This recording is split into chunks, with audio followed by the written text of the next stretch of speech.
आज है गोवर्धन पूजा।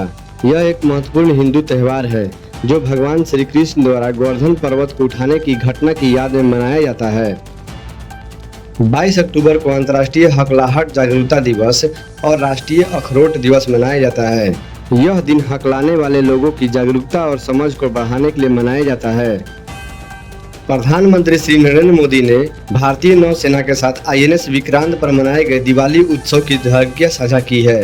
श्री मोदी ने इसे अद्भुत, असाधारण क्षण और विचलन दृश्य बताते हुए इस बात का उल्लेख किया है कि एक ओर विशाल सागर है तो दूसरी ओर भारत माता के वीर सैनिकों की अपार शक्ति।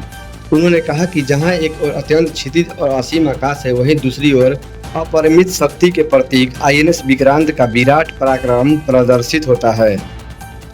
दिवाली के बाद दिल्ली NCR सहित पूरे भारत में प्रदूषण का स्तर काफी बढ़ गया है।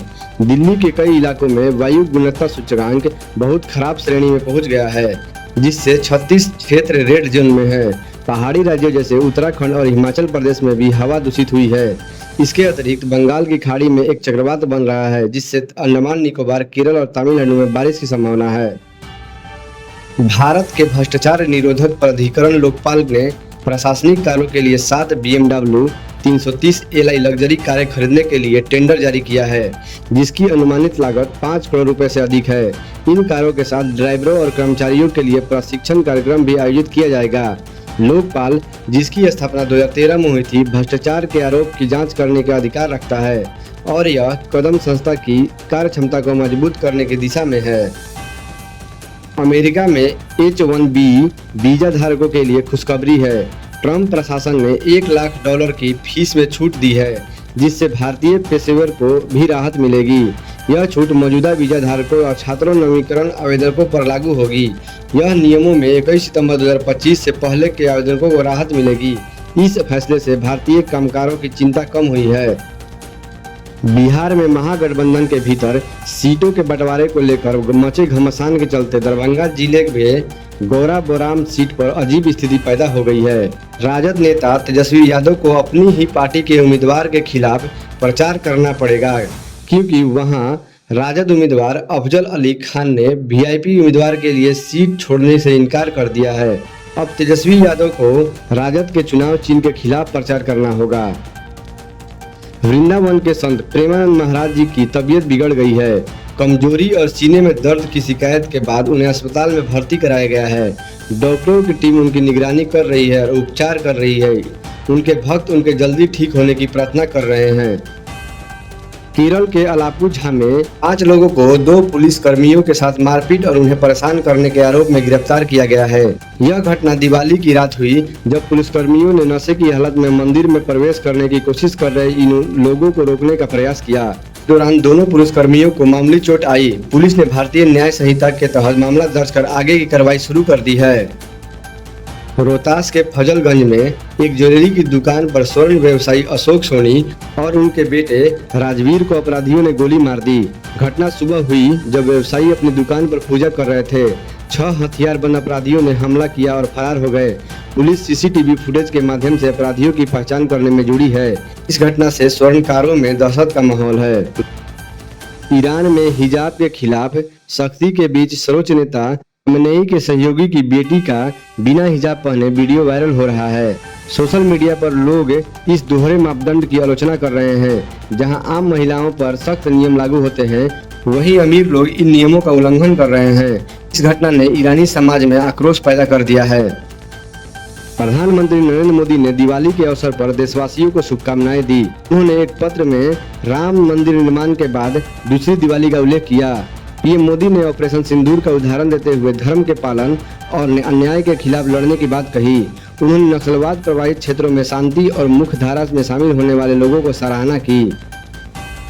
शनिवार वाडा में मुस्लिम महिलाओं के नमाज पढ़ने का वीडियो वायरल होने के बाद हिंदू संगठनों और BJP सांसद मेघा कुलकर्णी ने गौमूत्र छिड़क कर और शिव वंदना करके शुद्धिकरण समारोह आयोजित किया। के बाद सियासी आरोप प्रत्यारोप जारी है। कर्नाटक में कांग्रेस विधायक बसवराज राय रेड्डी ने अपनी ही सरकार पर अवैध रेत खनन का आरोप लगाया है। उन्होंने CM सिद्धारमैया को पत्र लिखकर अधिकारियों की मिलीभगत से हर दिन 100 से 150 ट्रक अवैध रेत परिवहन करने की बात कही है। राय रेड्डी ने कुछ अधिकारियों को इस मामले में मास्टरमाइंड बताया है, जिससे राज्य के खजाने को 400 करोड़ रुपए से अधिक का नुकसान हुआ है। इस मुद्दे पर राज्य में राजनीतिक सरगर्मी तेज हो गई है। महाराष्ट्र में 2022 से सितंबर 2025 के बीच 142 बाघ और 537 तेंदुए कम हो गए हैं। आरटीआई के जवाब में सामने आई इन आंकड़ों के अनुसार ज्यादातर बाघों और तेंदुओं की मौत अवैध शिकार, दुर्घटनाओं और बिजली के झटके लगने के कारण हुई है। इस साल सितंबर तक 35 बाघ और 115 तेंदुओं की जान गई है, जिसमें प्राकृतिक कारणों के साथ साथ मानव जनित कारण भी प्रमुख हैं। नवी मुंबई के सेक्टर 14 स्थित रहेजा रेसिडेंसी में बीती रात एक बहुमंजिलीय इमारत में आग लगने से हड़कंप मच गया। आधी रात को लगी इस आग में 4 लोगों की मौत हो गई और 10 लोग झुलस गए। आग 10वीं मंजिल से शुरू होकर 11वीं और 12वीं मंजिल तक फैल गई। बॉम्बे हाईकोर्ट ने कहा कि नाबालिगों के खिलाफ यौन अपराध में मामूली पेनिट्रेशन भी बलात्कार माना जाएगा, भले ही सहमति हो। कोर्ट ने पॉक्सो एक्ट के तहत यह फैसला सुनाया। वर्धा जिले के एक ड्राइवर की याचिका खारिज करते हुए उसकी 10 साल की सजा बरकरार रखी। इस पर 2 नाबालिग लड़कियों के यौन उत्पीड़न का आरोप है। जापान के इतिहास में एक नया अध्याय जुड़ गया है। साने तकाइची जापान की पहला प्रधानमंत्री बन गई है। साने तकाइची बहुत ही कंजर्वेटिव विचारधारा की नेता मानी जाती है। उनके बारे में एक दिलचस्प तथ्य यह भी है कि वे एक हेवी मेंटल ट्रॉमर भी रही है। राजनीति में अपने कड़े रुख, राष्ट्रवाद और अनुशासन प्रिय छवि के लिए वो जानी जाती है।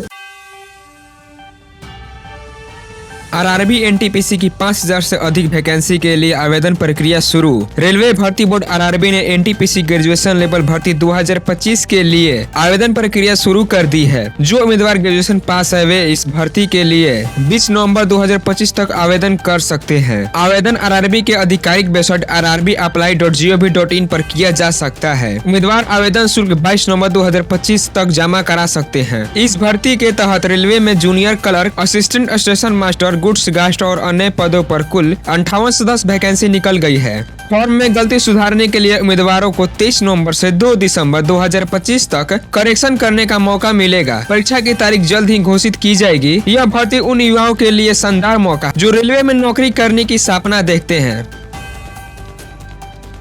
जेईई मेन 2026 की डेट शीट जारी। यहाँ चेक करें जनवरी और अप्रैल के सेक्शन का exam schedule. National testing agency NTA ने जेईई मेन 2026 का शेड्यूल जारी कर दिया है। परीक्षा 2 सत्रों में आयोजित की जाएगी। पहला सत्र 21 से 30 जनवरी 2026 के बीच और दूसरा सत्र 1 से 10 अप्रैल 2026 के बीच होगा। पहले सत्र के लिए आवेदन प्रक्रिया अक्टूबर 2025 में शुरू होगी, जबकि दूसरे सत्र के लिए आवेदन जनवरी 2026 के अंतिम सप्ताह में शुरू होंगे। एनटीए ने इस बार अधिक उम्मीदवारों की सुरक्षा एनटीए ने इस बार अधिक उम्मीदवारों की सुविधा प्रदान करने के लिए परीक्षा केंद्रों की संख्या बढ़ाएगी और दिव्यांग छात्रों को विशेष आवश्यकताओं का ध्यान रखेगा। आवेदन करते समय उम्मीदवारों को अपने आधार कार्ड और 10वीं के प्रमाण पत्र की जानकारी में कोई अंतर नहीं छोड़ना चाहिए, क्योंकि आधार प्रमाणीकरण अनिवार्य है। एआई चिप से लौटी रोशनी। एआई आई इम्प्लांट दुनिया में पहली बार। यूनिवर्सिटी कॉलेज में लंदन नेतृत्व में विकसित दुनिया की पहली एआई संचालित आंख का चिप है। यूनिवर्सिटी कॉलेज लंदन के नेतृत्व में विकास दुनिया की पहली एआई संचालित आंख की चिप ने अंधेपन के इलाज में ऐतिहासिक सफलता हासिल की है। क्लिनिकल ट्रायल में शामिल 84% पूर्णतः दृष्टिहीन मरीजों ने इस इम्प्लांट के बाद अक्षर संख्या और शब्द पहचानना फिर से शुरू कर दिया। यह सिस्टम एक छोटी चिप एयर ग्लासेज और एआई प्रोसेसर से मिलकर बना है, जो कैमरे से प्राप्त दृश्य को इंफ्रारेड सिग्नल में बदलकर सीधे मस्तिष्क तक पहुंचाता है। यह तकनीक विशेष रूप से उन लाखों लोगों के लिए वरदान साबित हो रही है जो dry age related muscular degeneration नामक बीमारी से पीड़ित है। हालांकि अभी मरीज केवल काले, सफेद और सीमित रेजुलेशन में ही देख पा रहे हैं, लेकिन भविष्य में शोधकर्ता रंगीन दृष्टि और चेहरे पहचानने जैसी फीचर जोड़ने पर काम कर रहे हैं। यह एआई तकनीक मानव जीवन में नई रोशनी लाने का एक क्रांतिकारी कदम साबित हो रही है। एआई के कारण विकिपीडिया पर भी घटा ट्रैफिक। कंपनी का दावा 8% विजिटर्स हुए कम। विकिपीडिया की मूल कंपनी विकिपीडिया फाउंडेशन ने खुलासा किया है कि एआई चैटबॉट्स और सर्च इंजन के बढ़ते उपयोग के कारण विकिपीडिया पर मानव ट्रैफिक लगभग 8% की गिरावट आई है। कंपनी के अनुसार चैट जीपीटी जैसे जनरेटिव एआई टूल सीधे विकिपीडिया की सामग्री को स्क्रैप करके उपयोगकर्ताओं के सीधे जवाब दे देते हैं, जिससे लोगों को सीधे वेबसाइट पर आने की आवश्यकता कम हो गई है। विकिमीडिया के एक वरिष्ठ निर्देशक मार्शल मिलर ने बताया कि तीसरे पक्ष के बॉट लगाकर अधिक परिष्कृत होते जा रहे हैं और मानव जैसे ट्रैफिक प्रस्तुत करने की कोशिश कर रहे हैं। उन्होंने मई 2025 में ब्राजील से आने वाली असामान्य रूप से अधिक मानव ट्रैफिक का उदाहरण दिया है, जो वास्तव में उन्नत बॉट्स की गतिविधियां थी। इस प्रवृत्ति से विकिपीडिया के लिए धन जुटाने और सामुदायिक संचालन पर पड़ने वाली संभावित प्रभावों पर चिंता जताई गई है। व्हाट्सएप ने क्यों कर दिया अपने प्लेटफॉर्म से एआई बोट्स को बैन। व्हाट्सएप ने जनवरी 2026 से अपने प्लेटफॉर्म पर third party general AI chatbots जैसे चैट जीपीटी, परप्लेक्सिटी पर प्रतिबंध लगाने की फैसला किया है। यह कदम मेटा द्वारा व्हाट्सएप बिजनेस एपीआई नीति के बदलाव के तहत लिया गया है, जिसका मुख्य उद्देश्य प्लेटफॉर्म के सर्वर पर पड़ रहे अधिक लोड को कम करना और मॉडरेशन की प्रतिबंधित करना है। हालांकि यह प्रतिबंध केवल सामान्य उद्देश्य वाले एआई असिस्टेंट्स पर लागू होगा। विशेष कार्य वाले बॉट्स जैसे बैंकिंग, ट्रैवल या e commerce customer support bots सेवा जारी रख सकेंगे। इस फैसले के बाद व्हाट्सएप पर केवल मेटा का अपना एआई असिस्टेंट ही एक्टिव रहेगा, जिससे कंपनी को अपने प्लेटफॉर्म पर बेहतर नियंत्रण और मोनेटाइजेशन का अवसर मिलेगा। Bihar crime news. गया में बीजेपी नेता के बेटे की गोली मारकर हत्या। बिहार के गया शहर में भाजपा नेता उपेंद्र पासवान के 19 वर्षीय बेटे छोटू पासवान की सरेआम गोली मारकर हत्या कर दी गई। घटना की सीसीटीवी फुटेज सोशल मीडिया पर वायरल हो रही है, जिसमें दिख रहा है कि बाइक सवार 3-4 हमलावरों ने मंगलवार सुबह उनके सीने और सिर में 4 गोलियां दाग दी। मृतक के पिता ने गया नगर निगम के मेयर और कांग्रेस नेता वीरेंद्र कुमार गणेश पासवान पर जमीनी विवाद के चलते हत्या कराने के आरोप लगाते हुए उनके खिलाफ कोतवाली थाने में एफआईआर दर्ज कराई है। वहीं मेयर के समर्थकों ने इसे एक साजिश बताया है और निष्पक्ष जांच की मांग की है। केंद्रीय मंत्री चिराग पासवान ने कहा, हमारे प्रधानमंत्री और मुख्यमंत्री का एक विजन है कि हम समाज के प्रत्येक व्यक्ति को कैसे सशक्त बना सकते हैं और इसी विजन के साथ हम आगे बढ़ने के लिए काम कर रहे हैं। हम अगले 5 वर्षों में एक स्वर्णिम इतिहास लिखने जा रहे हैं। अगले 5 वर्षों तक हम बिहार को बदलने के लिए काम करेंगे, औद्योगिकरण से लेकर बेहतर शिक्षा और स्वास्थ्य तक की, ताकि किसी भी बिहारी को बिहार छोड़कर जाना न पड़े। हम इस देश में काम कर रहे हैं। मैं तब तक चैन नहीं बैठूंगा जब तक मैं बिहार को पहले और बिहारियों को पहले नहीं बना देता। बिहार में एक अनोखा नजारा देखने को मिला जब हथकड़ी पहने हुए उम्मीदवार नामांकन भरने पहुंचे। दरअसल चंपारण के रहने वाले जितेंद्र तिवारी जेल से ही नामांकन करने आए। उन पर प्रधानमंत्री नरेंद्र मोदी को काला झंडा दिखाने का आरोप है, जिसके चलते वो फिलहाल जेल में है। दिवाली के दौरान छिबरमाऊ कोतवाली क्षेत्र आवास विकास कॉलोनी में एक युवक ने डबल बैरल बंदूक से फायरिंग कर दी। फायरिंग से आसपास के लोगों में दहशत फैल गई। किसी पड़ोसी ने घटना का वीडियो बनाकर सोशल मीडिया पर वायरल कर दिया। पुलिस ने वायरल वीडियो का संज्ञान लेकर जांच शुरू कर दी है। अयोध्या में दीप उत्सव के दौरान बनाए गए 2 गिनीज वर्ल्ड रिकॉर्ड के प्रमाण पत्र मुख्यमंत्री योगी आदित्यनाथ को मिले।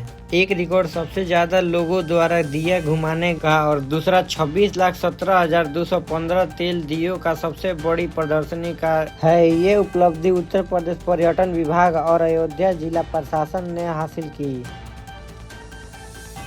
सरफरा बाजार में 24 कैरेट सोने का भाव 1,32,920 प्रति 10 ग्राम है और चांदी की भाव 1,70,000 प्रति किलोग्राम है। मेष राशि, आज मान सम्मान बढ़ सकते हैं। कार्य में सफलता मिलेगी। वाहन या कार विक्रय में थोड़ी सावधानी रखें। वृषभ राशि, व्यापार कारोबार में सतर्कता जरूरी है। परिवार में किसी की सेहत से चिंतित हो सकते हैं। मिथुन राशि, उलझनों से सम्मान हो सकता है। वाणी एवं व्यवहार पर संयम रखें। कर्क राशि, आज का आपका दिन मेरिट वाला रहेगा। रिश्तों का सहयोग मिलेगा। आय बढ़ने की संभावना है। तुला राशि निवेश संबंधी मामलों में आज का दिन अच्छा कहा गया है, पर किसी अनजान व्यक्ति पर भरोसा न करें। वृश्चिक राशि आज सकारात्मक बदलाव की संभावना है। घर परिवार में धार्मिक कार्यक्रम हो सकते हैं। धनु राशि मौज मस्ती का दिन हो सकता है, लेकिन वाहन सावधानी और किसी विवाद से बचे। मकर राशि परिवार का सहयोग मिलेगा। कुछ नया करने के लिए दिन अनुकूल है। कुंभ राशि कार्य क्षेत्र में सफलता मिलने की संभावना है। दाम्पत्य जीवन सुखद है। मीन राशि आज आपके लिए लाभदायक दिन रहेगा। परिश्रम से मुनाफा हासिल होगा।